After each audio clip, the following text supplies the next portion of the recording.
Let's look at two hypothetical people. On one side, a doctor making $300,000 a year. On the other, a teacher earning $55,000. If you had to guess which one is on the fast track, the answer seems obvious. But if the doctor spends $290,000 of that salary to maintain their lifestyle, and the teacher manages to save half of their income, the teacher will actually reach financial independence decades before the doctor. We are trained to focus entirely on income. We negotiate for raises and jump between jobs to push our top-line salary higher. But a massive salary often just scales up the cost of living, trapping you in a cycle of earning more simply to spend more. The second metric we obsess over is net worth. A high net worth looks great on a balance sheet, but if that wealth is locked inside the equity of a house you live in or a retirement account you can't access without penalties, you can't use it to buy groceries or pay the electricity bill. If the goal is to buy back your time and stop working early, those two traditional vanity metrics are leading you in the wrong direction. You have to ignore them and optimize for two mathematically superior variables. The first variable controls the accumulation phase of your wealth, and it is entirely dictated by your savings rate. Your timeline to retirement has almost nothing to do with the gross amount you make, and everything to do with the percentage of your income you actually keep. This is because of the tax trap. A dollar you already have in your pocket is mathematically far more valuable than a newly earned dollar.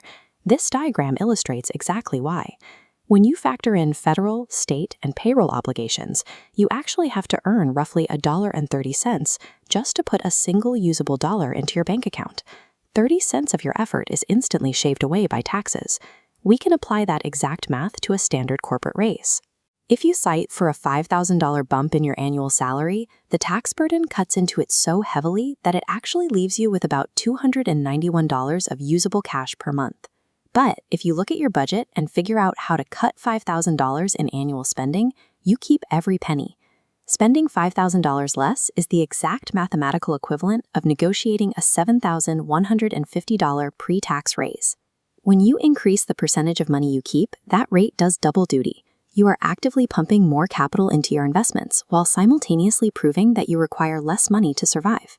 This chart shows the timeline to financial independence based on how much you save. Notice the massive drop in the middle. Going from a 25% savings rate to a 50% savings rate drops your mandatory working years from 32 down to 17. That is nearly 15 years shaved off your career. Earning more helps, but your savings rate is the variable that aggressively controls the speed at which you buy back your freedom. Eventually, you transition from saving to spending. This is the decumulation phase, and it reveals a very common trap: reaching a massive target net worth, but still feeling financial panic every time a bill arrives.